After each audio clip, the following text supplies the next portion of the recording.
पहले जानना चाहते हैं कि गोलू गुप्ता है कौन। मेरे पिताजी ने पहले देव तालाब के पास एक गायत्री मंदिर में एक विवेकानंद स्कूल चलता था, तो मुझे कॉपी स्लेट और पेंसिल दे करके पिताजी भेज देते थे, बाबूजी भेज देते थे वहाँ पे पढ़ने के लिए, और मुझे वहाँ बैठाने के लिए उस क्लास का मॉनिटर बना दिया। अच्छा, सीआर बना दिया। और पहले आप भी जानते थे कि पहले के ज़माना में क्लास का मॉनिटर मिलता था तो उसको चौक रखने का और डस्टर रखने का जिम्मा मिलता था। और एग्जाम दिए, मैट्रिक में फर्स्ट डिवीजन से पास भी किए।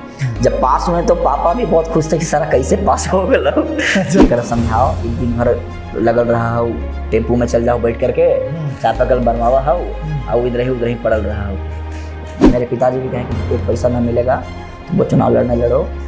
अपने दोस्तों को देख करके ये भी खराब लगा कि हमारा दोस्त जो है जो हमें खड़ा कराया, हमें खड़ा कराया, वो हमारे ऑपोजिशन में चले गए थे। अच्छा, गोलू कुमार गुप्ता जी को प्यार हुआ कि नहीं हुआ? देखिए, मैं आपको बता देना चाहता हूँ कि मेरे पास समय नहीं मिल पाता था। और एक बात आप जानते हैं कि अगर किसी भी लड़की से आप बात करें, उसको समय देना बहुत इंपॉर्टेंट होता है। समय नहीं दीजिएगा वो आपके पास टिकेगी भी नहीं। कोई किसी लड़की ने आज तक प्रपोज किया कि नहीं? अरे देखिए जी नमस्कार, मैं चितरंजन कुमार और आप देख रहे हैं सीटी योग न्यूज।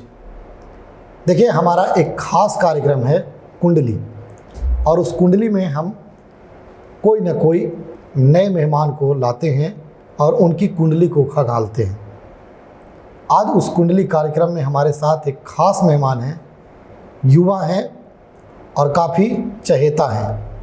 पहली बार देव में नगर पंचायत की घोषणा हुई, देव नगर पंचायत बना, और ये गोलू कुमार गुप्ता जी नगर पंचायत के उपाध्यक्ष पद के सबसे युवा उम्मीदवार के रूप में नामांकन पर्चा दाखिल किया।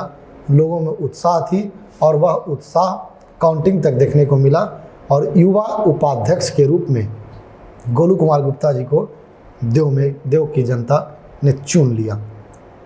आज हम गोलू कुमार गुप्ता जी से चर्चा करेंगे और जानने का प्रयास करेंगे कि आखिर गोलू कुमार गुप्ता हैं कौन, देव के लोगों में इतना क्यों विश्वास है कि इस युवा चेहरा पर देव के लोगों ने विश्वास कर लिया और उपाध्यक्ष बना दिया। तो सबसे पहले गोलू कुमार गुप्ता जी, हमारे चैनल और हमारे खास कार्यक्रम कुंडली में आपका स्वागत है। देखिए जी, सबसे पहले तो मैं आपके इस चैनल के माध्यम से तमाम औरंगाबाद ज़िले के एवं तमाम बिहार वासियों को गोलू कुमार गुप्ता प्रथम डिप्टी चेयरमैन नगर पंचायत देव की ओर से सभी को सादर प्रणाम। और आप जैसा कि आपने अभी कहा कि युवा आऊँगा मैं। हम कुंडली कार्यक्रम चलाते हैं और कुंडली में वही चीज़ हम अपने दर्शकों को दिखाते हैं कि वास्तविक इस व्यक्ति का परिचय है क्या। हम सबसे पहले जानने का प्रयास करेंगे, क्योंकि सूर्य की नगरी से आते हैं, माथे पर आपका दिख भी रहा है सूर्य का प्रतीक। रविवार का दिन है, आज हम रविवार के दिन इसका रिकॉर्डिंग कर रहे हैं। हमारे दर्शक जानना चाहते हैं, हम अपने दर्शकों को हम अपने माध्यम से यह बताने का प्रयास करेंगे, जानने का प्रयास करेंगे कि आखिर गोलू कुमार गुप्ता जो हैं वो है क्यों, इतनी कम उम्र में इनकी सफलता प्राप्त हो गई, चेहरा लोग जान गए। काफ़ी स्टाइलिश मैन भी गोलू कुमार गुप्ता जी को कहा जाता है, हमेशा अपने स्टाइल से जाने जाते हैं। नौजवान है, युवा हैं। आखिर गोलू गुप्ता है कौन, ये हम अपने दर्शकों को गोलू गुप्ता के माध्यम से ही जानवाने का प्रयास करेंगे। देखिए, मैं एक साधारण सा लड़का हूँ और साधारण सा आदमी कहिए या एक युवा नेता कहिए। काफ़ी लोग मुझे नेताजी कहते हैं, कुछ लोग मुझे विधायक जी भी कहते हैं, कुछ लोग मुझे विधायक भाई भी कहते हैं। औरंगाबाद ज़िले के कुछ यहाँ के जो युवा हैं उनके द्वारा ये कहा जाता है कि विधायक भाई से मुझे पुकारते हैं, भविष्य के विधायक से पुकारते हैं। और मैं अभी कुछ ज़्यादा इंटरेस्ट नहीं लिया हूँ राजनीति के आगे के भविष्य में कि मतलब विधायक से भी चुनाव लड़ना है या सांसद चुनाव लड़ना है। खैर, भविष्य की बात है। अगर जनता चाहिए तो मैं वहाँ तक भी जा कर के जनता की सेवा करूँगा। लेकिन मैं अभी एक मात्र और एक छोटे से शहर का एक नगर पंचायत देव का एक उपाध्यक्ष हूँ, और देव की जनता के विश्वास पर मैं यहाँ पर जीत कर आया हूँ। देखिए, जैसा कि सबको पता है कि पिछले बार कई सारे जो भी चुनाव हुआ करते थे तो उनमें वार्ड पार्षद जो है वो अध्यक्ष उपाध्यक्ष को चुनते थे। इस बार बिहार सरकार ने डायरेक्ट जो है वो जनता से डायरेक्ट चुनाव कराया। और बिहार सरकार के द्वारा जो देव जो पहले ग्राम पंचायत थी उसको नगर पंचायत 2021 में घोषित हुआ। 2022 के लास्ट में हमारा चुनाव भी हुआ, और 2023 13 जनवरी को हमने प्रभार लिया, पदभार पद को ग्रहण पदभार लिया और देवनगर पंचायत का कमान संभाला। तब से लेकर आज तक कई सारे बिंदुओं पे हमने काम भी करा है। और जो मूलभूत सुविधाएं होती है देव की जनता के लिए, जैसे नली की व्यवस्था, सड़क की व्यवस्था, गली की व्यवस्था और जल जमाव जहाँ पे होता था उसको भी काफ़ी नगर पंचायत देव की तरफ से काम भी हुआ है। काफ़ी सारे जो लाभुक थे जो आवास से बाहर थे, आवास का लाभ नहीं मिल पाया था, तो वैसे गरीब असहाय लोगों को आवास का भी लाभ दिलाया गया है नगर पंचायत देव की तरफ से। तकरीबन 150 लोगों को आवास का लाभ मिला। और अभी विकास पर हम चर्चा करेंगे गोलू जी। बिल्कुल, हम पहले जानना चाहते हैं कि गोलू गुप्ता है कौन। मैं अभी बताया और मैं आखिरी सांस तक बताऊंगा कि मैं एक साधारण सा आदमी हूँ जो देव के एक मध्यम वर्गीय घर में जन्म लिया हूँ। और उस घर से मैं बिलोंग करता हूँ जहाँ राजनीति का दूर दूर से र का नाम भी नहीं था, राजनीति का र भी नहीं था। उस दूर दूर से उस घर में कहीं नामो निशान नहीं था। और हमारे घर में हमारे दादा परदादा, हमारे पिताजी, हमारे पिताजी 4 भाई हैं, हमारे भाई जो भी हमारे चाचा के लड़के लड़कियां जो भी हैं, हमारे बहनें हैं, सब में मिलाकर हमारे एक खुशहाल परिवार है। 27-28 लोगों का हम लोग सदस्य भी हैं।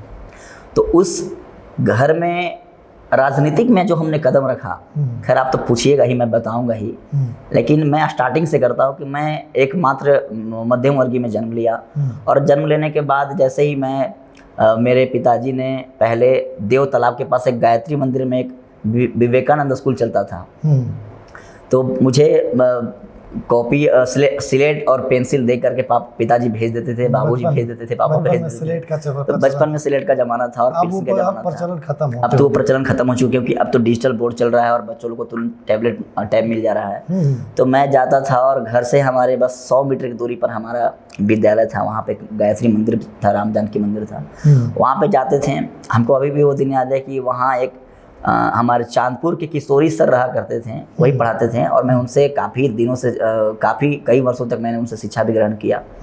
और वो मुझे थोड़ा सा तो तेज़ थे बचपन से, लेकिन पढ़ाई में उतना इंटरेस्ट हमारा नहीं था। अच्छा। हाँ, पढ़ाई में हमारा उतना इंटरेस्ट नहीं था। हाँ। तो जब हमने बचपन में मेरे पिताजी जाकर वहाँ पर बैठाने लगे और पढ़ाने लगे, वहाँ से मैं भाग जाता था। जब भाग जाता था तो सर जो है वो पिताजी से काफ़ी क्लोज रहा करते थे। सर हमको वहाँ पे पढ़ने के लिए और मुझे वहाँ बैठाने के लिए उस क्लास का मॉनिटर बना दिए। अच्छा, सीआर बना दिए। और पहले आप भी जानते थे कि पहले के ज़माने में क्लास का मॉनिटर मिलता था तो उसको चौक रखने का और डस्टर रखने का जिम्मा मिलता था, खिड़की लगाने का जिम्मा, गेट लगाने का जिम्मा। मैं काफ़ी खुश हुआ कि चलो कम से कम मॉनिटर तो हम बन गली। तो उसी के नाम पर हम कम से कम स्कूल आया जाया करते थे, विद्यालय में जाते थे और हाफ पैंट और वही गंजी पर चले जाते थे, सब लोग जानते हैं। वहीं से नेतागिरी का बहुत सवार होगा बस। और वहाँ से जब मैं गया तो साल भर तकरीबन वहाँ मैं पढ़ा। उसके बाद उसके बगल में एक और विद्यालय पहले चलता था, स्ट्रेन ग्रोथ पब्लिक स्कूल, जो हमारे दिलीप सर का था। सरबिया के निवासी थे, अभी पटेल नगर में उनका देवतालाब के पास ही घर बना कर रह रहे हैं। वो सरकारी शिक्षक हो गए। अब वो नहीं, वो टीचर नहीं है, वो उनका स्कूल बंद हो चुका है। दिलीप? हाँ, दिलीप सर का। वो एक दिलीप सर कोई और है। अच्छा। जो सरकारी, उनका भी मैं जिक्र करूँगा। तो हमारे ज़िंदगी में जब वहाँ से मैंने 1 और 2 क्लास में पढ़ा, वहाँ पे भी मैं काफ़ी तेज़ था। 1-2 तक मैं काफ़ी तेज़ था। उसके बाद मैं उस विद्यालय से मेरा पलायन हो गया और मेरे खानदान के जितने भी सदस्य पढ़े, मेरे बड़े भैया, मेरे चाचा के बड़े लड़कियाँ जो भी मेरे बहनें हैं, सब लोग पढ़ते गए और उसी विद्यालय में फिर हमारा भी दाखिला हुआ। उस विद्यालय का नाम था बाल प्रतियोगिता निकेतन। अच्छा। और बाल प्रतियोगिता निकेतन देव का उस वक्त का एकमात्र ऐसा विद्यालय था जो कि मेरे पिताजी कहते थे और काफ़ी लोग भी जानते हैं। उसको चरटेंगुआ के नाम से घोषित था। वो चरटेंगुआ के नाम से चरबेरवा। अच्छा। मतलब उसमें 4 टाइम पढ़ाई होता था बाल प्रतियोगिता निकेतन में। हाँ, वो श्री राम प्रवेश यादव जी का एक विद्यालय था। अभी है और काफ़ी बच्चे भी है उस पर। तो राम प्रवेश सर के मैं विद्यालय में मैं पढ़ा और पढ़ने के बाद वहाँ पे मेरे भाई लोग भी जाते थे तो हम भी जाते थे। और वहाँ पे जब मेरा एडमिशन हुआ तो पढ़ाई में काफ़ी तेज़ था। तो तुरंत क्या किया कि 2 से 3 दिन में मेरा एक क्लास, जैसे जो बोलते हैं कि एक क्लास फंगा दिया गया, गैप हो गया, या एक क्लास छोड़ करके वो आगे दूसरे क्लास में एंट्री कर गया। सर लोग बोले कि नहीं, लड़का तेज है, इसको दूसरे क्लास में डाल दिया जाए। मैं दूसरे क्लास में वहाँ पढ़ना शुरू किया। फिर काफ़ी मुझे इंटरेस्ट भी रहता था कि मैं गाऊँ, सिंगिंग करूँ, मतलब कुछ भी शायरी उरी बोलने का मेरा बचपन से शौक है। अच्छा, गाना गाने का शौकीन है? शौकीन थे, मतलब अब तो है नहीं, क्योंकि अब मेरा आवाज़ राजनीति में इतना हो गया कि आवाज़ बोलते बोलते मेरा गला कब खराश हो जाता है कोई पता नहीं चलता है। तो मैं वहाँ से उस समय गाते थे? हाँ, उस टाइम में गाते भी थे और काफ़ी अपना नया नया गाना भी जोड़ के रखा था। अब तो कुछ याद है, कुछ भुला भी गए हैं। उसके बाद मैं दूसरे, तीसरे, चौथे, पाँचवें, छठे क्लास तक वहाँ पढ़ा। पहली बार गाना कौन सा गाए थे? स्कूल में तो मौका मिला होगा गाने के लिए? देख, गाना गाए थे, भैया का गाना एक लिखा हुआ था। क्या? 3 रंग छपाइल बा ये हमरे तिरंगा में, अब एगो रस्सी 2-4 गो फूल वाला लटका था झंडा में। अरे वाह! तो 15 अगस्त का दिन गाना था और मैं गाता था। उसके बाद काफ़ी सारे शायरी भी लिखते थे और बोलते थे मंच पे। और मुझे बचपन से मंच संचालन का बहुत बड़ा शौक था। अच्छा। मंच पर बोलने का बहुत शौक था मेरा। मैं आपके इस चैनल के माध्यम से दर्शकों को बताना चाहता हूँ कि मेरा बचपन से इतना शौक था मंच पे बोलने का और माइक पे बोलने का कि जहाँ मुझे माइक मिलता था मैं वहीं चढ़ करके बोल लेता और हम बोल देता था, बिना हेजिटेशन के, बिना हिचकिचा के बोल देता। क्योंकि आज के समय में एक युवा को बोलने के लिए मंच पर काफ़ी मशक्कत करना पड़ता है और बोल नहीं पाते हैं लोग। तो मैं बचपन से था और मंच संचालन का शौक था। उसके बाद मैं जब धीरे धीरे पढ़ाई करते गया तो 5वें, 6ठे क्लास में जब मैं पहुंचा तो मेरा पढ़ाई से रुचि जो है वो कम होते गया। क्योंकि मैं क्रिकेट खेलने का ज़्यादा मेरा शौकीन था। मैं क्रिकेट का इतना भूत सवार हो गया था कि मतलब क्रिकेट खेलते रहता था। अच्छा, संगीत का शौक भी था, फिर क्रिकेट का भी शौक? लोग मुझे वैसे भी ऑलराउंडर कहते हैं कि इसको काफ़ी चीज़ों में इंटरेस्ट है। हाँ। और घर पे भी हम खेलते रहते थे। और घर पे जब स्कूल आने के बाद, घर पे बस्ता रखने के बाद, अपना जो है बुक्स वगैरह रखने के बाद खाना खाकर तुरंत चला जाता था सूर्यकुंड तालाब के पास। हमारे घर के जस्ट बाहर तालाब है और तालाब की सीढ़ियाँ ही हमारे लिए प्ले ग्राउंड हुआ करती थी। अच्छा। हाँ, कोई बड़ा ग्राउंड नहीं था हमारे पास। उसी सीढ़ियों पे, आप सीढ़ी जान रहे हैं कि सीढ़ी स्टेप बाय स्टेप होता है, और उस स्टेप बाय स्टेप सीढ़ी पर क्रिकेट खेलना कितना बड़ा एक टारगेट होता होगा, कितना बड़ा एक, समझिए कि क्या बोलते उसको, एक चुनौतीपूर्ण होता। बॉल तो बार बार तालाब में चला जाता था। हम लोग उसको हेल कर निकालते भी थे। अच्छा। एक हमारे लड़का रहा करता था हमारे मोहल्ले का, जो स्पेशल उसको निकालने में रखा करता था। कपड़ा खोल कर जाकर निकाल दिया, फिर आकर कपड़ा पहन लिया। तो काफ़ी चीज़ों पर हमने वहाँ पे कई वर्षों से हमने क्रिकेट भी खेला। एक सोटो गद पिट्टो एक खेल भी हुआ करता था जो हम लोग बचपन में खेलते थे, और उस पिट्टो उसी तालाब पर हमारा था। वहाँ एक पिट्टो भाई ना, जो कपड़ा वाला? हाँ, कपड़ा नहीं, हम लोग प्लास्टिक का बॉल पे खेलते थे। अच्छा। और लगने के बाद तो समझिए कि एकदम मतलब एकदम छप ही जाता था आगे। अच्छा, चोट लगता था? बहुत चोट लगता था। बहुत बड़ा सीरीज। हाँ, बहुत अच्छे से हम लोग खेलते थे और काफ़ी रोचक तरीके से खेलते थे। तो वहाँ पे गार्ड हुआ करते थे जो हम लोग को बहुत दौड़ाते भी थे, मारते भी थे। क्योंकि जब तालाब में गेंद जाता था तो उसको निकालने के लिए हम लोग कई तरह, बचपन में थे तो पत्थर भी चला देते थे निकालने के लिए। तो गार्ड जो है वो हम लोग को डराता था, भगाता था। हम लोग काफ़ी चीज़ें खेलते खेलते हम लोग बड़े हुए। उसके बाद यहाँ से बाल प्रतियोगिता निकेतन से हमारा जो है वो नाम, हम पिताजी को बोले कि हम यहाँ नहीं पढ़ेंगे, हम राजकीय मध्य विद्यालय में पढ़ेंगे। काहे नहीं पढ़ने का शौक हुआ? देखिए, हम इसलिए क्योंकि हमारे जो भी मित्र लोग थे, हमारे मोहल्ले के लड़के लोग थे, वो मिडिल स्कूल में जाते थे। तो हम भी पापा को कहें कि नहीं, हम भी अब जाएंगे तो मिडिल स्कूल ही जाएंगे, हमको भी अब यहाँ नहीं पढ़ना है। तो पापा बोले कि अरे यहाँ से सब लोग पढ़ा है, तीनों भाई पढ़े, तुम भी यहाँ से पढ़ कर निकलो। हम बोले नहीं पापा, हम वहीं जाकर पढ़ेंगे। दोस्ती का भूत सवार। हाँ, तो हमारा जो है वो 4 नाम चेंज हुआ है हमारे बचपन से। आज तक हमारा नाम सब लोग गोलू गुप्ता जानते थे, लेकिन ये सौभाग्य है कि मुझे इस स्टूडियो में बुलाया गया। और सबसे पहले तो आपको धन्यवाद नहीं दिया, मैं आपको धन्यवाद देना चाहता हूँ। नहीं, ऐसा नहीं। कि आज अपने जीवनी के बारे में मैं जो बता रहा हूँ, आज पूरी दुनिया जान रही है और पूरी दुनिया जानेगी आपके चैनल के माध्यम से। तो मैं जब बचपन में था तो मेरा नाम गोल्डन हुआ करता था। अच्छा। मेरा नाम गोल्डन कुमार था। मेरे पिताजी वहाँ गए तो गोल्डन कुमार लिखवा दिए। फिर उसके बाद मैं जब बाल प्रतियोगिता निकेतन में आया तो मेरा नाम साहिल हुआ। वाह। साहिल कुमार मेरा नाम हुआ। मेरा नाम 6 साल जो है साहिल, अभी भी मेरे अगर कोई भी पुराने दोस्त मिलते थे तो मेरा नाम साहिल ही कहकर बुलाते अभी भी। अच्छा। तो साहिल कहकर बुलाते हैं। हम भी कहें अरे भाई अब तो कम से कम गोलू बोलो, अब तो साहिल नाम है नहीं। उसके बाद मेरे पिताजी जब वहाँ से नाम हम बोले कि नहीं यहाँ नहीं पढ़ेंगे, हम राजकीय मध्य विद्यालय में जाएंगे। तो राजकीय मध्य विद्यालय में जब हमने गया दाखिला लिया तो वहाँ पे मेरे पिताजी डायरेक्ट जो पूछें सर कि क्या नाम लिखवाना है तो गोलू गोलू पापा बोलते थे घर पे, गोलू नाम लिखा गया। अच्छा। एक बार जो नाम चढ़ा गोलू, वो सारा सिस्टम बनते गया और यहाँ तक हमारा नाम गोलू गुप्ता ही रहा। तो घर पे गए तो मम्मी भी कही कि इसका नाम गोलू काहे लिखवा दिए हैं, गोलू तो घर का पुकारो नाम है, साहिल लिखवाते हैं। पापा बोले कि अब हमरा जब बुझलू से लिखवा देलू, अब पढ़े से ना मतलब नाम से कोई मतलब है। अच्छा। तो संजोग कहिए कि हमारा नाम गोलू गुप्ता, जो गोलू लिखाया गोलू कुमार चलते गया।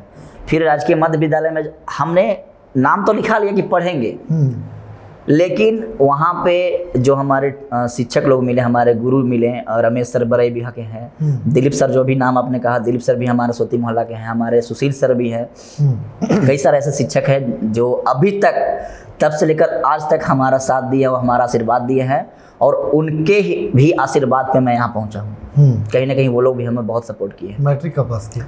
मैट्रिक 2016 में पास किया। मैट्रिक के 2 साल पहले मैं आपको 2016 में मैट्रिक? हाँ 2016 में। काफी युवा है। मैं काफ़ी यूथ हूँ और काफ़ी युवा हूँ, सब लोग जानते हैं। तो मैं जब 7th और 8 में पढ़ा 2 साल, तो बस देखिए बोलना तो नहीं चाहिए, लेकिन मैं सच्चाई बताइए सच्चाई बता रहा हूँ कि 7 और 8 में अटेंडेंस बना करके, हाँ, अपने से नहीं शिक्षक जब आते थे, टीचर आते थे, क्लास टीचर आने के बाद जब अटेंडेंस बन जाता था, तो एक क्लास पढ़ने के बाद हम लोग जो भी ग्रुप के लड़के लोग थे, दोस्त लोग थे, एक प्लान सेट कर लिए थे कि क्रिकेट खेलना होता है हम लोग को। हम क्रिकेट का इतना घुस सवार था मेरा कि अटेंडेंस बना करके हम क्रिकेट खेलने चले जाते थे। उस समय क्रिकेट आप लोग इंटरनेशनल रेडियो पर सुनते थे या टीवी पर देखते थे? नहीं, टीवी पर देखता था। हाँ, टीवी पर देखता था, उस टाइम टीवी चलता था, टीवी पर देखता था। और आईपीएल भी जब चलता था तो हम लोग काफ़ी आईपीएल का भी कौन है आपके आइडियल? मेरे तो आइडियल वही है, माही भाई है, माही महेंद्र सिंह धोनी, और वही रहेंगे ही। और अगर वो जिस दिन संन्यास आईपीएल से भी ले लेंगे तो मैं पक्का बता रहा हूँ कि आईपीएल भी देखना छोड़ दूंगा। क्रिकेट छोड़ दीजिए? आईपीएल देखना छोड़ दूंगा, इंटरेस्ट ही नहीं रहेगा, क्योंकि जब हमारे स्टार ही हमारे पास नहीं रहेंगे, मैं उनके लिए ही, जब भी सीएसके का मैच होता है मैं सिर्फ देखता हूँ, और उनका जिस दिन मैच नहीं होता है मैं आईपीएल स्टार जो हॉटस्टार ओपन भी नहीं करता हूँ, नहीं देखता हूँ। तो अटेंडेंस बना करके हाई स्कूल में भाग जाते थे, राजा जगन्नाथ उच्च विद्यालय में, और सारे टीमों से मैच लेते थे, सारे गाँव से मैच लेते थे, सारे मोहल्ले से मैच लेते थे। 11 रुपये का मैच लेते थे, और जब 11 रुपये का मैच लेते थे तो कैप्टन हम ही रहते थे, हमारा दोस्त लोग टीम मेंबर थे, बस आते थे क्रिकेट खेलते थे। और जिस भी क्रिकेट टीम से क्रिकेट मैच लेता था हमने, उनको भी हराते थे। ऐसा नहीं है कि मतलब हम लोग खुद हार जाते थे। मैं बता रहा कि अपनी ज़िंदगी का तकरीबन 300 से 350 क्रिकेट मैच खेला होगा हाई स्कूल ग्राउंड पे। और हाई स्कूल ग्राउंड जो है कि बुक हो जाता था पहले कि गोलू आ रहा है, यहाँ क्रिकेट जो है उसका 11 बजे से लेकर के 3 बजे तक चलता है। पढ़ाई बंक करके, स्कूल बंक करके क्रिकेट खेलते रहते थे। हमारे साथ साथ काफ़ी स्कूल में कभी ढूंढा नहीं गया, कभी मार नहीं खाया? पिटाए हैं, काफ़ी बार पिटाए हैं, स्कूल में पिटाया भी गया है काफ़ी बार। उसी के एवज में हमने कई बार हमने अपना अटेंडेंस भी नहीं बना पाते थे। क्रिकेट का इतना नशा था कि उसी के चलते हमारा कई बार राजनीति छात्रवृत्ति का पैसा भी नहीं मिल पाता था। स्कॉलरशिप जो मिलता था 1800, मुझे कई बार नहीं मिला। एक बार बस ज़िंदगी का एक बार मुझे वो हिस्सा, वो दिन याद है जब मुझे 700 रुपये स्कॉलरशिप वो ड्रेस कोड के लिए मिला था। मुझे ड्रेस के लिए 700 रुपये, घर पे गया था, काफ़ी खुश थे हम कि हमको 700 रुपये मिला है। उसके बाद 2500 रुपये शायद साइकिल के लिए मुझे मिला 9th 10th में। तो स्कूल बंक करके चल जाते क्रिकेट खेलने के लिए सारे दोस्त। और ये देव प्रखंड में मुझे लगता है कि कहीं ना कहीं हमारा ज़िंदगी का वो राजनीतिक में आना था और राजनीतिक में यहाँ तक पहुँचना था। भगवान मुझे उसी समय पूरे देव प्रखंड से मैच क्रिकेट खिलवाने के लिए हमको भेजे थे। और जितना मुझे लोगों से अभी भी याद है कि जितना लोगों से मेरा कांटेक्ट हुआ, वो सारे लोग मेरे राजनीति का हिस्सा बने थे क्रिकेट से ही। अगर मैं क्रिकेट नहीं खेलता तो उतने लोगों से मुझे कांटेक्ट नहीं हो पाता, और शायद उतने दोस्त लोग मुझे सपोर्ट भी नहीं कर पाते। नौकरी में जाने का कभी इरादा था कि नहीं? नौकरी में जाने का तो था, क्योंकि मैं पहले भी बता चुका हूँ कि हमारे घर से क्रिकेट खेलना भी हमारे घर पर पसंद नहीं था किसी को, और ना ही राजनीति पॉलिटिक्स का तो कुछ था ही नहीं। क्योंकि मेरे पिताजी खुद कहते थे कि राजनीतिक बढ़िया समाज के लिए ना हो, एक सोच से निकाल दे। तो हम छोड़ देते थे। और फिर हमने नेवी, इंडियन एयरफोर्स का काफ़ी सारा एग्ज़ाम भी दिया है, ग्रेड वे ग्रुप डी का भी एग्ज़ाम दिया है, लेकिन पढ़ाई में हमको रुचि नहीं था, इंटरेस्ट नहीं था, और हम पढ़ भी नहीं पाते थे अच्छे से। भैया भी जो थे मुझे पीट करके पढ़ाते थे, डांट करके पढ़ाते थे। तो मैं पढ़ करके कैसे करके और फर्स्ट डिवीज़न से मैट्रिक एग्ज़ाम दिया, दाऊद नगर में रहा। एग्ज़ाम देने में भी काफ़ी सारे चीज़ों को सामना करना पड़ा, चोरी की क्योंकि कि नहीं? देखिए मैट्रिक में तो चोरी नहीं किए थे, सच्चाई है, क्योंकि मैट्रिक में जो मुझे भैया पढ़ाए थे वही मैं वहाँ वही क्वेश्चन हमारे पास आया और मैंने दिया, क्योंकि मेरे भैया भी एक टीचर भी थे जो केमिस्ट्री के देव के काफ़ी अच्छे टीचर थे। अभी उनका रेलवे में जॉब है, अभी महाराष्ट्र में पोस्टिंग है। तो हम पढ़ते थे और एग्ज़ाम दिए, मैट्रिक में फर्स्ट डिवीज़न से पास भी किए। जब पास हुए तो पापा भी बहुत खुश थे कि सारा कैसे पास हो गए। अच्छा। कि मैंने एक उम्मीद नहीं था कि पढ़ते नहीं थे तो क्या ही होगा पापा को। तो पापा कहें कि चलो पास हो गया कम से कम, नाम तो किया बेटा। उसके बाद इंटर में नाम लिखवाने के लिए हम भी सोचा कि चलो अब फर्स्ट डिवीजन से पास हुए हैं तो साइंस ले लेते हैं, नहीं तो आर्ट्स का ही मेरा टारगेट था, लेकिन साइंस ले लिया। साइंस लेने के बाद मैं भास्कर कोचिंग सेंटर में, एक बात और छूट रहा था, मैं 6th क्लास से भास्कर कोचिंग सेंटर में पढ़ रहा हूँ। अच्छा। देवसोती मोहल्ला में एक चीज बात है, आप हमारे चैनल पर बड़ी प्राइवेट चीजों का प्रचार आपने किया है। मैं अभी बता रहा हूँ, मैं अपने ज़िंदगी में जो भी चीज़ें हुई है सब बता रहा हूँ, और कहाँ से मुझे हिम्मत मिला बोलने के लिए, कहाँ से सीखा हूँ, अपने उन सभी गुरुओं को भी मैं बताऊंगा, यहाँ पे व्याख्या करूंगा। तो मैं 6th क्लास से भास्कर कोचिंग सेंटर में पढ़ते जा रहा हूँ, और 6, 7, 8, 9, 10, 11, 12 6, 7, 8, 9, 10, 11, 12 7 साल मैंने पढ़ा भास्कर कोचिंग सेंटर में। इंटर में जब मैं एडमिशन कराया ISC में तो साइंस लिया था, मैथ से लिया था। मैंने भास्कर कोचिंग सेंटर में पढ़ाई किया, क्लास करता था, और काफ़ी मेरे दोस्त जो थे वहाँ से छूटना शुरू हो गए। कोई औरंगाबाद चले गए, कोई गया चले गए, कोई पटना जाते थे क्लास करने के लिए। तो प्रदीप सर और प्रवीण सर, प्रदीप भैया और प्रवीण भैया 2 टीचर थे, उनके मार्गदर्शन से हमने पढ़ाई किया। और वहाँ पे भास्कर कोचिंग सेंटर में टीचर डे, जो देव प्रखंड में मैं बात बोल रहा हूँ, देव औरंगाबाद नहीं, देव पंचायत नहीं, पूरे देव प्रखंड की मैं बात कर रहा हूँ। पूरे देव प्रखंड में एकमात्र हम ही थे जो देव में शिक्षक दिवस का प्रचलन शुरू किए थे। अच्छा। शिक्षक दिवस होता था, बच्चे लोग आते थे, शिक्षकों से आशीर्वाद देते थे। स्टिकर बढ़ता था उस समय स्कूल में, याद है? बढ़ता था, हाँ। राधा कृष्ण, हाँ, बढ़ता था, स्टिकर भी बढ़ता था। बच्चे अपने गुरु को का आशीर्वाद भी लेते थे, पेन भी देते थे, अपना जो भी गिफ्ट होता देते थे और आशीर्वाद लेकर जाते थे। लेकिन एक सामूहिक रूप से शिक्षक दिवस मनाना, सारे शिक्षकों को एक जगह एकत्रित करके और शिक्षक दिवस मनाना, सम्मान देना, वो हमने शुरू करा था तकरीबन 2000। जब मैं 7th क्लास में पढ़ता था तब, 1 साल तो मैं डिले हो चुका था क्योंकि मेरा आइडिया नहीं था। 7th क्लास से मैंने शुरू किया और एक बड़ा सा केक मंगवा करके सारे बच्चे पैसे इकट्ठे करके, और मैं एक मंच पे सारे गुरुओं को सम्मान देता था। और उसके बाद वहाँ के लोकल बच्चों का, क्लास के बच्चों का, उस समय लीड करते थे आप ही? हम ही लीड करते थे। मतलब शुरू से हमारे अंदर एक नेतागिरी का शौक था कि सब कुछ लीडरशिपिंग करेंगे, लीडर करेंगे। तो वहाँ से करते करते जब मैंने मंच पे आया तो माइक पर बोलना शुरू किया कि आज शिक्षक दिवस के शुभ अवसर पर जो भी बातें होती है हुई, और सब लोग ये भी देखता था कि इतना अच्छा लड़का बोल लेता है, काफ़ी लोगों को मंच पे। और भैया भी कहते थे, सर भी कहते थे कोचिंग के कि ना गोलू जी बढ़िया बोल लेते हैं, आप ही मंच को संचालन करिए। बोलते बोलते प्रत्येक वर्ष हम लोग शिक्षक दिवस वहाँ पे मनाया, और शिक्षक दिवस मनाते के दरमियान ही हमने बोलना सीखा। शायरी भी मंच पे मार लेते थे और मंच संचालन भी कर देते थे। शायरी मार लेते थे? देखिए शायरी मार, दर्शकों को शायरी गोलू गुप्ता सुनना चाहेंगे? देखिए हम शायरी सुना देंगे। शायर तो काफ़ी दिनों से छूट गया है, लेकिन मैं बीच में अभी बोल रहा हूँ, अगर मुझे याद आ जाएगा तो सुना ही दूंगा। याद तो है लेकिन मैं सुना दूंगा। तो फिर वही जब मन संचालन करते करते मैंने कुछ बोलना सीखा। उसके बाद मैं जब इंटर वहाँ से पास करने का मेरा एग्ज़ाम हुआ, वहाँ से विदाई हो गया हमारा, तो एग्ज़ाम देने गए। एग्ज़ाम में इंटर में मैं थोड़ा सा चोरी किया था। चोरी इसलिए किया था क्योंकि ISC में मैं कुछ पढ़ ही नहीं पाया था। मेरा एकदम टारगेट वहीं से शुरू हो चुका था कि कुछ न कुछ करना है, और देव में जो भी चल रहा है। जैसे हम एक बार जानते हैं क्या हुआ था हमारे यहाँ, हमारा जो एक घर के पास एक नाली बना हुआ है, वो नाली सफाई नहीं होता था कभी। अच्छा। और 7 साल हो चुका था बने हुए, कभी सफाई नहीं हुआ था। और नाली सफाई को लेकर के हमने कई जगहों पे, मेरे पिताजी गए, हम तो बच्चे थे, मतलब छोटे थे, उतना मेरा था नहीं, और पिताजी कहीं जाने भी नहीं देते थे। पिताजी अपने एक मोहल्ले के सारे गार्जियन के साथ में मिल करके जाते थे, और मुखिया जी के पास भी गए तो मुखिया जी जो हमारे पूर्व मुखिया थे उन्होंने तुरंत साफ भी करवा दिया। काफ़ी बात सुने और साफ करवा दिए। लेकिन वो देखा गया कि कुछ लोग बोल रहे थे कि ये हमारे क्षेत्र में नहीं पड़ता है। नाली सफाई करने के लिए भी हमको इतना दौड़ना पड़ा। 6 महीना दौड़ने के बाद नाली सफाई हुआ था। तब जाकर के मुझे लगा कि देव में काफ़ी सारे लोग जो हैं वो ऐसे ही हैं, कुछ न कुछ करना पड़ेगा। पानी की काफ़ी समस्या हुआ करती थी, तो हमारे यहाँ एक हनुमान मंदिर के बगल में एक पीएचडी ऑफिस था पहले। तो पीएचडी से वहीं से कुआं से पानी आता था, जिसको हम अपने घर में खुद यूज किया करते थे। और हमारे घर के साथ साथ काफ़ी सारे जो घरें हैं देव में जिनका सप्लाई जाता था, सप्लाई के माध्यम से एक दिन उसमें गए तो एक सांप देखे मरा हुआ कुआं में। अच्छा। और उसी का पानी सबके घर में जाता था, सब लोग उसी के पानी से खाना बनाता था, दाल बनाता था, चावल बनाता था, कपड़ा फीटना धोना सब कुछ पीता भी उसी के पानी से था। तो मैं सोचा कि इसको सफाई करवा करके तालाब कुआं को और पानी का इस्तेमाल करवाऊँगा। और कुआं का सफाई भी करवाया अपने पैसे से, अपने लोगों को लगा करके कुआं का सफाई करवाया, सारा कचरा निकाला और उसके बाद उसमें ब्लीचिंग का छिड़काव किया हॉस्पिटल से ला करके।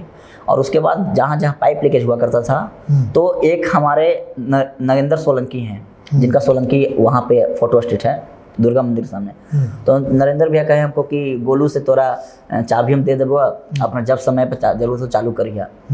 तो हमने पीएचडी का हमने चाबी भी लिया और सप्लाई भी देना शुरू किया। सुबह शाम टाइम टू टाइम 3 घंटे हम चालू करते थे। कोई मेरा लोभ नहीं था कि हमको कुछ कि पैसा मिलेगा कि क्या मिलेगा, सैलरी मिलेगा कि नहीं मिलेगा, कोई मतलब नहीं था। हम करते थे कि जनता को पानी मिल जाए। काफ़ी जगहों पे लीकेज भी था तो उसको भी हमने मरम्मत करा। फिर हमारे ज़िंदगी में एक दिन प्रवेश हुआ आशुतोष सर का। आशुतोष जी जो है वो भी पीएचडी के जेई रह चुके हैं हमारे देव के, अभी मदनपुर में पोस्टिंग है। और वो हमारी काफ़ी मदद भी किए हैं।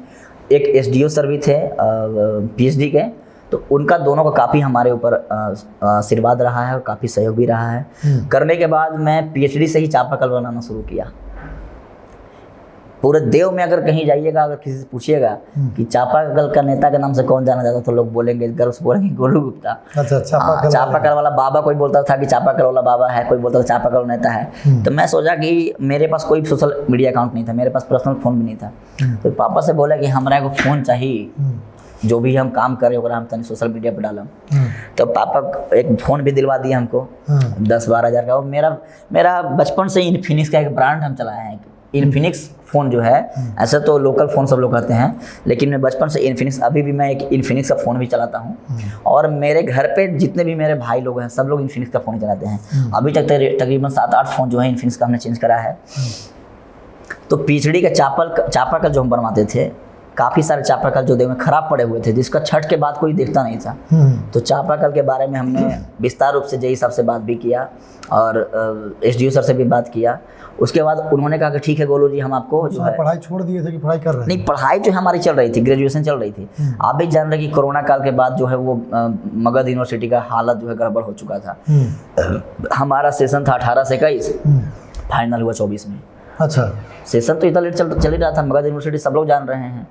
उसके बाद हम सोचे कि चलो पढ़ाई चल ही रहा है, अब तो ग्रेजुएशन के बाद ही ना एग्ज़ाम देते थे, लेकिन एग्ज़ाम में हम रिजल्ट नहीं मेरा हो पाता था। इंडियन एयरफोर्स नेवी वगैरह का एग्ज़ाम दिए हैं, रेलवे का भी एग्ज़ाम दिए हैं, एसएससी का भी एग्ज़ाम दिए हैं। लेकिन हुआ क्या कि सर बोले कि ठीक है गोलू, हम जहाँ कहोगे वहाँ चापाकल बनवा देंगे, ठेकेदार से हम तुमको लाइन अप करवा देते हैं। कौन बोले ये? हमारे आशुतोष सर बोले, वो भी हमारे एक गुरु ही हैं, क्योंकि हमको काफ़ी मदद किए हैं। पीएचडी के जो जेई थे आशुतोष सर और एसडीओ सर भी थे, अभी भी उनसे बात होती है। आज भी वो मदनपुर में भले जेई पोस्टेड हो चुके हैं, लेकिन आज भी हमारे व्हाट्सएप पर देख करके हमको बहुत कुछ एडवाइस देते हैं। मैं मानता हूँ कि वो हमारे गुरु हैं। और एक बात मैं बता देना चाहता हूँ कि ज़िंदगी में कभी भी किसी भी पड़ाव पर अगर कोई आदमी आपको मदद करता है तो उसको अपना गुरु मान लेना चाहिए। वो आदमी हमको बहुत सपोर्ट किए हैं और उनके माध्यम से काफ़ी सारे जगहों पे, देव नगर पंचायत ही नहीं, मैं पूरे देव प्रखंड की बात कर रहा हूँ, काफ़ी सारे जगहों पे मैंने चापाकल बनवाया। चापाकल बनवाता था, उसको फ़ोटो उठा करके डाल देता था सोशल मीडिया पर। काफ़ी सारे लोग देखें, सोशल मीडिया के माध्यम से लोग मुझे कांटेक्ट भी करने की कोशिश की कि हमारे यहाँ भी चापाकल ख़राब है, हमारे मोहल्ले में ख़राब है, हमारे गाँव में ख़राब है, आकर बनवा दीजिए। हम जाते थे, वहाँ भी बनवा देते थे। चापाकल बनवाने के बाद मेरे पिताजी कहें कि थोड़ा भूत उत सवार हो गया है, दिन भर तुम घर से बाहर रहता है, कोई काम धंधा नहीं है, पढ़ाई लिखाई भी छोड़ दी हो। तो हम पापा को बोले कि देखिए हम पढ़ाई लिखाई छोड़े नहीं हैं, चल रहा है अभी हमारा ग्रेजुएशन, लेकिन 1 साल हम आपसे समय मांगेंगे। अगर 1 साल में हम कुछ नहीं कर पाएँ तो आप लुधियाना, हरियाणा, पंजाब जहाँ कहिएगा वहाँ हम अपना झोला उठाएंगे, चल पड़ेंगे कमाने। हमको पढ़ाई में इंटरेस्ट नहीं लग पाता है, मन नहीं लगता है। पिताजी कहें कि भैया को बोले, क्योंकि हमारे घर में हमारे बड़े भाई लोग हैं, तो पिताजी तुरंत उनसे राय मशवरा लिए कि एक समझाओ, इस दिन भर लगल रहा हो, टेम्पू में चल जाओ बैठ करके, चापाकल बनवावा हो और उधर ही पड़ल रहा हो, तो दुकान पर ना बैठा हो। तो भैया बोले कि उसको अगर 1 साल वो बोल रहा है, उसको इसमें मन लग रहा है, तो छोड़ दीजिए उसको। भैया बोले, तब जाकर मेरे पापा माने। और 2021 में एक घोषणा जब हुआ कि देवनगर पंचायत बन चुका था, तो मुझे उस वक्त वार्ड काउंसलर का चुनाव लड़ना था। मुझे वार्ड पार्षद का चुनाव लड़ना था, कोई उपाध्यक्ष का चुनाव नहीं लड़ना था। आप सोचिए कि वहाँ पे एक ऐसा मोड़ आया कि हमने डिसाइड किया कि अगर हम वार्ड से चुनाव लड़ते हैं तो क्या पता ये सीट आरक्षित होगा या नहीं होगा, रिजर्व क्या पता हो जाएगा, तो हम भी चुनाव नहीं लड़ पाएंगे। जनरल था उस टाइम, हालात था जनरल था, तो हम सोचे चलो हम चुनाव लड़ेंगे। फिर हम देखें कि अगर हम अपने मोहल्ले से, अपने वार्ड से चुनाव लड़ते हैं तो हमारा 2-4 दोस्त को छोड़ा कर कोई दोस्त ही नहीं है हमारे वार्ड में। वैसे उन लोगों से हमारा उतना कॉन्टेक्ट भी नहीं था, पिताजी को छोड़ करके। और जितना भी हमने काम करा है वो अपने वार्ड को छोड़ा करके काफ़ी सारे वार्डों में काम किया है, क्योंकि हमारा वार्ड में उतना चापाकल भी नहीं था जो बनाया था। तो फिर मैंने देखा कि मैं क्यों ना पूरे देवनगर पंचायत से चुनाव लड़ूं। देवनगर पंचायत चुनाव लड़ने के लिए 2 पद चाहिए थे, एक अध्यक्ष और एक उपाध्यक्ष। अध्यक्ष के लिए काफ़ी लोग कहें कि बहुत पैसा खर्च होगा, मेरे पास पैसा था नहीं और मैं बहुत ही मध्यम वर्गीय घर से आता था। मेरे पिताजी भी कहें कि एक पैसा ना मिलेगा, तुमको चुनाव लड़ो, अगर तुम चुनाव लड़ोगे तो तुम्हारा बाप तुम्हारे साथ है। और जिस दिन वो ये बात बोले कि तुम चुनाव वार्ड से छोड़ करके उपाध्यक्ष से लड़ो, तब ये तुम्हारा साथ देंगे, नहीं तो नहीं देंगे। पिताजी ने ही कहा कि उपाध्यक्ष का चुनाव लड़ो, तभी तुम्हारा साथ देंगे, और नहीं तो वार्ड से तुम जब लड़ना तो जाकर लड़ो। तभी मैं फिर सारे दोस्तों से बात करा, सब दोस्त लोग भी मुझे ये भी बोला कि वार्ड से ही लड़ो, अभी उपाध्यक्ष से मत लड़ो, इतना बड़ा क्षेत्र में लड़ना पॉसिबल नहीं है, बहुत रुपया खर्चा हुआ ये वो। मैं कहा कि मेरे पास पैसा नहीं है, लेकिन तुम लोग अगर सपोर्ट मिलेगा तो हम चुनाव जीत जाएंगे, तुम लोग सपोर्ट करो, हम चुनाव में आ रहे हैं। उस वक्त देव में किसी का कोई घोषणा ही नहीं हुआ था कि उपाध्यक्ष का सीट आरक्षित होगा कि नहीं होगा। मतलब कौन सीट क्या है, मैं होली का दिन था, तो मैं क्या किया कि सभी को हार्दिक शुभकामनाएं का एक पोस्टर मारा। सूर्य मंदिर पर आप देखे भी होंगे, बड़ा सा एक पोस्टर मेरा लगा हुआ था, मेरे घर के पास लगा हुआ था। और एक बात जानते हैं कि मार्केट में जो पहले आता है उसका क्रेज़ थोड़ा रहता है, कुछ लोग हंसते भी हैं, काफ़ी लोग हंसे भी हमारे पे, ये इतना छोटा लड़का कौची चुनाव लड़ेगा, का चुनाव जीत जाएगा, अभी पढ़े के उम्र जाके पढ़ो बाबू। मतलब बहुत लोग हम पे कमेंट भी किए, हंसे भी। तो मैं काफ़ी सारे लोगों को इग्नोर भी किया, और अगर मैं इग्नोर नहीं करता तो मैं जहाँ पे नहीं पहुँच पाता। लेकिन काफ़ी सारे लोग जो है मुझे सपोर्ट भी किए। बैनर में क्या लिखे थे? उपाध्यक्ष प्रत्याशी। देखिए, मैं बैनर में लिखा था उपाध्यक्ष प्रत्याशी, और कोई नहीं जानता था कि मेरा सीट आरक्षण होगा कि नहीं। अगर हो जाता तो मैं चुनाव नहीं लड़ पाता, लेकिन भगवान का एक इशारा था कि जो भी कर रहे थे वो जब अनाउंस हुआ तो आपको बता देना चाहता हूँ कि वार्ड पार्षद का सीट आरक्षित हो गया था। आपके क्षेत्र, हमारे वार्ड का, जिस वार्ड से चुनाव लड़ा 4 नंबर वार्ड से, वो SC/ST कोटा में चला गया था। अगर हम वार्ड से रहते तो हम तो फिर चुनाव भी नहीं लड़ पाते। लेकिन अच्छा हुआ कि मेरे पिताजी भविष्य जान रहे थे और बोले उपाध्यक्ष से, और उपाध्यक्ष से आने के बाद फिर काफ़ी सारे लोग उपाध्यक्ष में खड़ा हो गए। तकरीबन 16 कैंडिडेट जो है उपाध्यक्ष में खड़ा हुए थे। 16 प्रत्याशी थे। 16 प्रत्याशी, और देव के जाने माने हंसी भी थे, काफ़ी पुराने चर्चित पंचायत समिति भी थे, पुराने नेता भी थे, काफ़ी सारे लोग थे। मैंने सबका आशीर्वाद लिया, सारे प्रत्याशियों का भी आशीर्वाद लिया। हम उस समय कवरेज करते थे, आपको देखते थे, मोटरसाइकिल से आप प्रचार करते हाँ, आप देखते थे कितना छोटा लड़का है, और काफ़ी पहले मतलब किसी को लगता नहीं था, कि उम्मीद नहीं था, हमको भी नहीं लगता था, किसी को नहीं लगता था। फिर लास्ट में मेरे पिताजी जो है वो बोले कि हम तुम्हारे साथ चलेंगे और तुम्हारा प्रचार हम करेंगे। तो जब हम सोचे कि जब जिसके पीठ के पीछे अगर बाप का साया होना और बाप का हाथ होना, दुनिया की कोई ताकत उसको नहीं हरा सकता है। और कितना भी रुपया पैसा खर्चा हो जाए, अगर किसी के पिताजी अगर साथ में है ना, तो दुनिया का हर चीज़ जीत सकता है। और उसके बाद हमने हर जगहों पे गया, काफ़ी सारे लोग हंस भी रहे थे हमारे पे, लेकिन परिणाम देखिए, 550 वोट से चुनाव 17 लोगों में 16 लोगों में मैं मिलाकर 16 था। चुनाव लड़ रहे थे उस समय, कैसा फीलिंग होता था? देखिए, दिन भर तो चुनाव प्रचार करते होंगे, चुनाव रात में सोने जाते होंगे, तो क्या फील होता? 11 बजे 12 बजे मैं घर पे जाता था, और सुबह 4 बजे फिर उठना पड़ता था, 3-4 घंटे सोना। तकरीबन एक बार चुनाव डिले भी हो चुका था, काफ़ी सारा मशक्कत करना पड़ा। और कई जगहों पे तो अपने दोस्तों को देख करके भी खराब लगा कि हमारा दोस्त जो है, जो हमें खड़ा कराया, हमें खड़ा कराया, वो हमारे ऑपोजिशन में चले गए थे। अच्छा, विपक्ष में? हाँ, विपक्ष में चले गए थे। काफ़ी मुझे बहुत अंदर से गिल्टी फील भी हुआ। और बहुत कुछ लगा, ठीक है कोई बात नहीं। हिम्मत नहीं टूटता था? नहीं नहीं, देखिए हिम्मत जो होता है कि जिसके पास हनुमान जी हैं और जिसके पास भगवान भास्कर का आशीर्वाद हो, तो और जिसके पीछे सबसे बड़ी ताकत है जो जिसका पिताजी, जिसका बाप जिसके पीछे होना, उसको दुनिया कोई ताकत नहीं हरा सकता है। मैंने चुनाव लड़ा, आखिरी दिन तक जब इलेक्शन हो रहा था, मैं अकेले सारे जगहों पे, अपने सारे बूथों पे अपने अपने दोस्त, अपने अपने भाई लोग को शिफ्ट कर दिया कि यहाँ पे देखते रहिएगा। और इलेक्शन में मैं बाइक पे घूमता रहता था जहाँ पे वोटिंग होते रहता था। वोट के दिन भी हम गए थे। हाँ, जो थाना है उसके पीछे वाला जो गांव है उसमें हम कवरेज करने गए थे। हाँ, तिलौता बिघा, तिलौता जहाँ पे बूथ बना हुआ था। हाँ, तो वहाँ हम आपको देखे थे। हाँ, वहाँ पे भी हम गए थे। और जब जाने के बाद जब मेरा वोटिंग हुआ तो शाम तक एक अलग सा हवा चला वहाँ देव में। क्या देव में हवा चला कि गोलू गुप्ता निकल रहा है और गोलू गुप्ता निकल रहा है, गोलू गुप्ता निकल रहा है। हमको एक विश्वास नहीं हुआ कि हम निकल रहे हैं, लेकिन फिर भी सारे लोग खुद हमको फ़ोन कर रहे हैं कि गोलू तुम निकल गया, तुम जीत गए और वोटिंग तुम्हारे पक्ष में हुआ। हाँ, तुम्हारे पक्ष में हुआ। हम हर जगह पर, और हमको कोई विश्वास नहीं था, फिर भी हम सोचे कि चलो अब तो रिजल्ट ही दिखेगा। और दूसरे दिन एक दिन गैप करके तीसरे दिन हमारा रिजल्ट काउंटिंग था। हमने सुबह सुबह नहा धोआ करके मंदिर गए, उसके बाद हम लोग गए हनुमान जी के मंदिर भी गए, सूर्य मंदिर भी गए। उसके बाद गए, जब काउंटिंग हुआ तो पहला, दूसरा और तीसरा जब बूथ खुला उससे मेरा बहुत पीछे था, तकरीबन 450 वोट से पीछे चल रहे। कौन थे आप किससे आगे? हमारे आगे और सबसे आगे अभी एक तिलौता बिघा के प्रत्याशी थे उपेंद्र यादव जी, 1 नंबर पे चल रहे थे। और 2 नंबर पे एक संतोष साहू गुप्ता जी थे और तीसरे नंबर पे हम थे। मतलब हम काफ़ी पीछे चल रहे थे, तो हम भी सोचे कि अब उम्मीद नहीं है। हुआ क्या कि जितने भी वहाँ पे काउंटिंग में थे सारे कर्मचारी लोग लंच करने चले गए।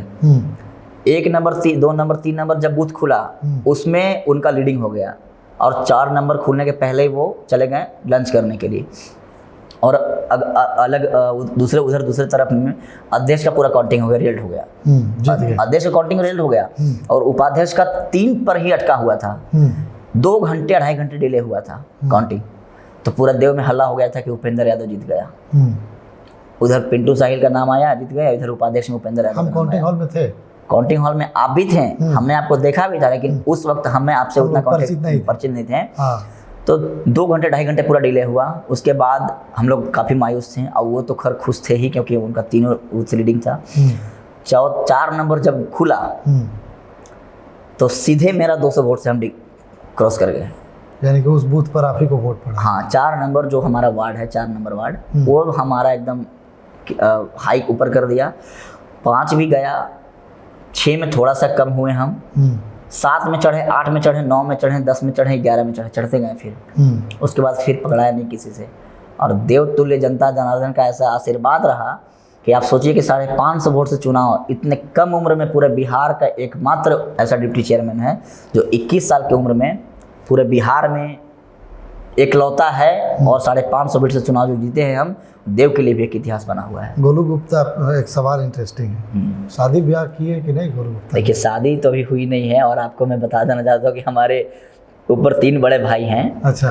एक बड़े भाई जो अभी बीएड कर रहे हैं और काफ़ी सारे एग्जाम भी दिए हैं, तैयारी में लगे हुए हैं। दूसरे भाई हमारे जो इंजीनियर हैं और अभी तैयारी भी कर रहे हैं पीसीएस का। तीसरे जो हमारे बड़े भाई हैं वो हमारे महाराष्ट्र में पोस्ट हैं, रेलवे में हैं। और चौथे हम हैं। तो अभी सोचिए कि हमारे बड़े भाई का शादी नहीं होता, हमारा तो खैर अभी दूर दूर तक कहीं कोई नहीं है, कुछ नहीं है। संगीत से तो लगाव है ही, सिनेमा से लगाव है कि नहीं? हाँ, मूवी तो हम भी देखते थे, मूवी फ़ोन में भी काफ़ी देखते थे। अच्छा। और कभी कभी सिनेमा हॉल में भी भाग जाते थे मूवी देखने के लिए। 60 रुपये 70 रुपये का टिकट था, अभी भी तो 120 रुपये 150 रुपये का टिकट हो चुका है। और देखता हूँ, मूवी भी देखता हूँ। अभी भी देखते हैं? हाँ। प्यार वार हुआ कि नहीं गोलू गुप्ता का? देखिए, नौजवान में बड़ा इसका प्रचलन आजकल है। देखिए, जैसे पहले तो अभी आपको बता देना चाहता हूँ कि आपने शुरू में कहा था कि हेयर स्टाइल को लेकर के हम बात करेंगे, आएंगे कभी। वो जैसे अभी हम तो उसी पर तो जा रहे हैं कि लड़की उड़की से कभी प्यार हुआ कि नहीं गोलू गुप्ता का? देखिए, प्यार की जो रही बात, वो एक उम्र पर होता है। हाँ, तो उम्र के उस पड़ाव पार तो नहीं किया। देखिए, मैं बता रहा हूँ, मैं उम्र का पड़ाव तो पार नहीं किया हूँ, लेकिन 2020 से आप एक बात बताइए कि क्या उम्र होता है इसके लिए? कोई उम्र नहीं होता है। और अगर देखा जाए तो लोग 18-20 के बाद ही इसमें पढ़ते हैं। 18 के बाद ही मेरे ऊपर जिम्मेवारियाँ हो गई। अब आप देख लीजिए कि अगर 18-19 के बाद अगर हम इस चीज़ में रहते हैं तो हम यहाँ नहीं पहुँच। नहीं, गोलू गुप्ता काफ़ी स्टाइलिश है, कुर्ता पहनते हैं, स्मार्ट दिखते हैं, स्मार्ट वॉच पहनते हैं, अंगूठी पहनते हैं। काफ़ी सारे लोग हेयर का स्टाइल जो है गोलू गुप्ता का वह काफ़ी पसंदीदा है। लोग गोलू कुमार गुप्ता के बारे में चर्चा करें और उनकी हेयर स्टाइल के बारे में चर्चा ना करें, ये हो ही नहीं सकता। बिल्कुल, ये तो आपने सच कहा कि हेयर स्टाइल के बारे में चर्चा होती है। कभी ये बाल शुरुआत से ही है गोलू गुप्ता के पास की अब जब चुनाव में आए तब? मैं बता देना चाहिए, मेरा बचपन से शौक था कि मुझे बड़ा बाल रखना है। अच्छा, थोड़ा सा बड़ा बाल रखना है। लेकिन मेरे घर में मेरे पिताजी इसके खिलाफ थे और बोलते हैं ना कि 5 रुपया वाला पीढ़ा पर बैठ करके बाल कटवाते थे। तो वहाँ बाल कटवाते थे और पापा सामने बैठ कर बाल कटवाते थे। सब कटवा देते थे? सब कटवा देते थे। जब तक ऐसे बाल पकड़ाए नहीं तब तक बाल काटते जाओ, काटते जाओ। अच्छा। अभी के डेट में जितने बाल आदमी के बॉडी के रुआ पे नहीं होता है उससे छोटा बाल मेरे पिताजी रखवाते थे। तो हम भाग जाते थे, रोते रहते थे। अच्छा। लेकिन पिताजी कहें कि जब रखे लो तो तब रखिए, अभी हम ना रखे देबो। फिर जब हम इलेक्शन में, तो बाल मेरा जनरली था। इलेक्शन के आने के बाद फिर हम बाल रखते गए, पापा भी नहीं बोलते हैं और पापा अब कहते हैं कि नहीं, बाल में बढ़िया लगते हो और एक पोस्ट पे हो, तुम्हारा बाल भी है बहुत बढ़िया है और इससे तुम्हारा वेट भी मिलता है। लेकिन एक सवाल से आप हमको भटका दिए। अब आप ही भटक गए, हम कहाँ भटका? गोलू कुमार गुप्ता जी को प्यार हुआ कि नहीं हुआ? देखिए, मैं आपको बता देना चाहता हूँ कि आप ही भटके, मैं नहीं भटकाया हूँ। ठीक है, आइए ना उसी पे। हम मैं आ रहा हूँ। 18 और 20 के बाद एक समय होता है। देखिए, मैं 18 तक तो इंटर पढ़ा हूँ और मैं भी आपको बताया कि मुझे क्रिकेट खेलने से फुर्सत नहीं मिलता था। क्रिकेट खेलने से फुर्सत नहीं मिलता था और मैं क्रिकेट के बाद जो समय बचता था, अगर झूठ बोलेंगे, नहीं देखिए मैं बता रहा हूँ, मैं सच्चाई नहीं, मैं बता रहा हूँ, अगर झूठ बोलेंगे तो आपकी जो प्रेमिका है वह भी वह वीडियो देखेगी एकदम, बिल्कुल। ये और लड़ाई होगा निश्चित। ये वीडियो जो है पूरा बिहार देखेगा। ठीक है। और 18-20 के बाद मैं जब लगा सामाजिक सेवा में, सामाजिक कार्यों में, मेरे पास समय नहीं मिल पाता था। और एक बात आप जानते हैं कि अगर किसी भी लड़की से आप बात करें, उसको समय देना बहुत इंपॉर्टेंस होता है। समय नहीं दीजिएगा वो आपके पास टिकेगी भी नहीं। मेरे पास तब से लेकर आज तक समय का अभाव रहा है और मुझे इतना समय नहीं होता है कि मैं किसी को समय दे पाऊँ। अच्छा। उसको कॉल का जवाब दो, उसके मैसेज का जवाब दो, इतना समय नहीं है मेरे पास। पहली बात बता देना चाहता हूँ। दूसरी बात कि अगर किसी से बात भी करिएगा तो आपके सर पर चढ़ जाएगी और ये बोलेगी कि आप मुझे समय नहीं देते, आपसे बात नहीं करेंगे, ये वो। क्यों टेंशन में पड़े रहना है भाई? अच्छा। जबकि आपको दुनिया में क्या चाहिए? सबसे बड़ा एक बात को आप जान लीजिए, आप जिस दिन सक्सेस नहीं होइएगा आपको कोई नहीं पूछने जा रहा है। अब तो बोलो। अभी जो कोई सक्सेस नहीं है, अभी क्या इसको सक्सेस आप कहते हैं? अरे हम देव के जनता के लिए आए, सामाजिक सेवा के लिए आए, सामाजिक कल्याण के लिए आए। अब काफ़ी सारे लोग जो है वो हमसे इम्प्रेस भी होते हैं। काफ़ी सारे लोग जो मुझे बोलते हैं कि नहीं, काफ़ी स्मार्ट हो, ये हो वो हो, हेयर स्टाइल भी सब कुछ। लड़की तारीफ की नहीं? तारीफ तो काफ़ी लड़कियां की है, झूठ नहीं बोलूँगा, हम आपके कैमरे पे हूँ। काफ़ी सारे तारीफ की है, काफ़ी सारे बोलते भी हैं, लेकिन बस उतना ही, काम से काम तक। किसी का कोई काम होता है मैं काम कर देता हूँ। कोई किसी लड़की ने आज तक प्रपोज किया कि नहीं? अरे देखिए, प्रपोज करने के लिए तो कुछ किए भी। अच्छा। और कुछ नहीं भी किए। देखिए हमारे कैमरे पर गोलू कुमार, देखिए मैं बता देना चाहता हूँ, कुछ हुआ भी, कुछ नहीं हुआ। लेकिन मुझे जो बस एक टारगेट था कि कुछ हुआ मतलब क्या? कुछ प्रपोज, जो आपने प्रपोज करने की बात की। देखिए, प्रपोज करना अलग होता है और प्रपोज करने के बाद बात करना अलग होता है, प्यार करना। हाँ, मतलब वो भी जो बात हुई। और हमारे घर में एक ऐसा है कि हम जो जिस मध्यम वर्ग से आते हैं वहाँ इन सब चीज़ों का ना ही है, किसी का नहीं है और कोई भी वैल्यू नहीं है और सीधे डंडा से बात होता है हमारे। अच्छा, शादी गोलू गुप्ता लव मैरिज करेंगे या अरेंजमेंट करेंगे? अब ये तो आपको अभी मैं बता दिया कि हमारे घर में इसके खिलाफ है लोग खिलाफ। हमारे पिताजी की मर्जी, हमारे घर में जो भी होगा हमारे पिताजी की। चलिए आते हैं, राजनीति की बातें हो गई, अब राजनीति की बात पर आते हैं। उपाध्यक्ष बन गए, अध्यक्ष भी आपके हैं? अध्यक्ष हम हैं। अध्यक्ष भी हैं आपके? हाँ, अध्यक्ष हमारे हैं। आप उपाध्यक्ष हैं। दोनों में तालमेल है अच्छा या फिर कभी कभी? देखिए हुआ क्या कि तालमेल तो अच्छा ही रहा शुरू से और बीच में सिर्फ कुछ कुछ खटास हुई और कुछ कुछ हुआ कि मुझे कहीं ना कहीं कुछ कुछ पब्लिक के द्वारा, जनता के द्वारा मुझे ये सुनने को मिला कि कहीं ना कहीं कुछ गलत तरीके से काम को हो रहा है। तो मैं उनसे बात किया तो वो बोले कि नहीं, काम तो ऐसा कुछ नहीं है, सब कुछ सही हुआ है। तो फिर भी जनता के हित के लिए, जनता के विश्वास पे खरा उतरने के लिए मैं उन चीज़ों को, उन योजनाओं को जांच करवाने की कोशिश किया और काफ़ी सारे बिंदुओं पे आवेदन भी आया डीएम साहब को जांच भी करने का। कुछ कुछ चीज़ों पर नया जेई बहाल होकर जांच भी हुई और बाहर जांच करने के बाद ये पाया गया कि जो भी चीज़ें हुई थी कहीं कहीं मिस्टेक हुआ है और कहीं कहीं मिस्टेक तब हुआ जब हमारे नगर पंचायत प्रभार लेने के पहले हुई थी और हमारे नगर पंचायत के प्रभार लेने के बाद कुछ कुछ चीज़ें हुआ। तो उन सभी बिंदुओं पर सब कुछ सही ढंग से चलना शुरू हो चुका और जांच में ये पाया गया कि नहीं, जो जेई के द्वारा ये रिपोर्ट दिया गया कि जो भी चीज़ें हुई वो सब कुछ सही है। और उसके बाद मैं भी देखा कि अगर मैं ज़्यादा इसमें उलझा रहूँगा तो देव का विकास नहीं हो पाएगा। और एक साल पूरे रूप से कार्य बाधित हुआ। काफ़ी सारे लोग बोले कि सब कुछ सही है, चलने दिया जाए, तो फिर सुचारू रूप से चल रहा है। एक चीज़ भले ही वो चीज़ें खुल कर नहीं आती है, लेकिन हम लोगों तक आई थी कि गोलू कुमार गुप्ता जो है वह आरोप उसी पर लगाते हैं जहां पर उन्हें कमीशन का जरूरत पड़ता है। देखिए, ये मैं बता देना चाहता हूं कि अगर नेता कोई भी हो, छोटा नेता हो या बड़ा नेता हो, आरोप प्रत्यारोप तो लगता ही है। कुछ राजनीतिक लोभ होता है और कुछ को अपना चेहरा हाईलाइट करना होता है। अगर ये आरोप प्रत्यारोप नहीं लगता तो पूरे जिले के लोग मुझे जानते हैं, नहीं जानते। अच्छा, मैं पूरे बिहार में हाईलाइट होना चाहता हूँ। एक बात जान लीजिए, औरंगाबाद जिला ही नहीं, पूरे बिहार। और आपको बता देना चाहता हूँ कि इतने कम उम्र का या कोई भी उम्र का उपाध्यक्ष हो, पटना में उतना पहचान नहीं बना पाया हुआ जितना हमारे लोग अभी देख रहे थे। अभी हाल फिलहाल में अपनी मांगों को लेकर, साफ सुथरी मांगों को लेकर आप लोग पटना में थे, सबसे आगे हम थे। हमने खबर लगाया, डंडा भी खाने के लिए हम तैयार थे कि अगर प्रशासन का डंडा भी पड़ता है तो हम बिहार सरकार का डंडा खाने के लिए तैयार हैं। लेकिन अपने जनता के आवाज़ के लिए, अपने देव के विकास के लिए, अपने देव चहुमुखी विकास के लिए, संपूर्ण विकास हमारे कैमरे पर बताइए गोलू कुमार गुप्ता जी, कमीशन गोलू कुमार गुप्ता लेते हैं कि नहीं? देखिए, एक बात मैं कैमरे पर बता रहा हूँ, कमीशन की रह गई बात। मैं साफ कहा था कि 1 रुपया कमीशन नहीं लूंगा, सच्चाई कहा था मैंने। अभी तक आप देख लीजिए कि पूरे बिहार के उपाध्यक्ष में किसी के पास कोई ऐसा अधिकार है जिससे उसको कमीशन मिल जाए? आप मुझे जवाब दीजिए इसी कैमरे पर। 5,000 मेरा तनख्वाह है। बिहार सरकार जो है उपाध्यक्ष का डायरेक्ट चुनाव तो करा दिया, लेकिन उस 2007 के एक्ट में संशोधन नहीं किया। सरकार को चाहिए था कि पहले एक्ट में संशोधन करने के बाद चुनाव कराता, लेकिन सरकार चुनाव करा दिया और एक्ट में संशोधन नहीं किया। जिसके उपलक्ष्य में क्या मिला हम लोग को कि बस अध्यक्ष और उपाध्यक्ष के बीच की कड़ी बनकर रहना। अध्यक्ष सारी योजनाओं को चयन कर सकते हैं, वार्ड पार्षद, वार्ड मेंबर बैठ करके बोर्ड में अपनी योजनाओं को ले सकते हैं, लेकिन उपाध्यक्ष को कहीं कोई अधिकार नहीं दिया गया है संचिकाओं पे योजनाओं का चयन करना, संचिकाओं की देखरेख करना, फाइल की देखरेख करना, रजिस्टर चेक करना, फाइल चेक करना। किसी भी प्रकार का कोई भी एक्ट में संशोधन नहीं किया गया है। एक्ट में लिखा क्या है, अगर किसी कारणवश अध्यक्ष नहीं रहते हैं, महीने 2 महीने के लिए कहीं चले जाते हैं, अध्यक्ष बीमार हो जाते हैं या अध्यक्ष का पद खाली होने के बाद उपाध्यक्ष को प्रभार मिलता है।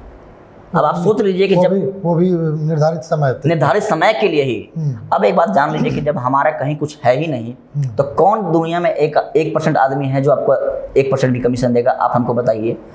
मैंने इसीलिए अपने सरकार से मांगों के लिए अभी जल्दी में एक सोशल मीडिया पे पोस्ट डाला था कि मैं पटना से सड़कों पर आज नहीं 2.5 साल हो चुका है चुनाव जीते हुए, और पूरे बिहार के उपाध्यक्ष त्रस्त हैं। क्यों त्रस्त हैं? क्योंकि पूरे बिहार के उपाध्यक्ष इसलिए त्रस्त है कि जनता के उम्मीदों पे खरा उतरने के लिए चुनाव तो जीत गए हैं, लेकिन जनता का विकास का कार्य नहीं कर पा रहे हैं।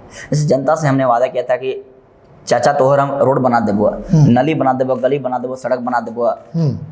राशन कार्ड, आवास में तो हम लोग कुछ न कुछ कर ले रहे हैं, दाएं बाएं करके कहीं ना कहीं पैरवी करवा कर राशन कार्ड बनवा ले रहे हैं, आवास पास करवा दे रहे हैं। लेकिन योजनाओं की चयन करना आप भी जान रहे हैं कि पावर अध्यक्ष और वार्ड मेंबर का ही है, उपाध्यक्ष का कहीं कुछ नहीं है। संचिकाओं का चयन करना, योजनाओं की चयन करना, संचिकाओं को देखरेख करना, संचिकाओं पर हस्ताक्षर करना, ये सिर्फ और सिर्फ अध्यक्ष के हाथ में पावर है। तो अध्यक्ष के काम से आप खुश रहते हैं ना खुश? देखिए, अध्यक्ष के काम से खुश रहना ही है।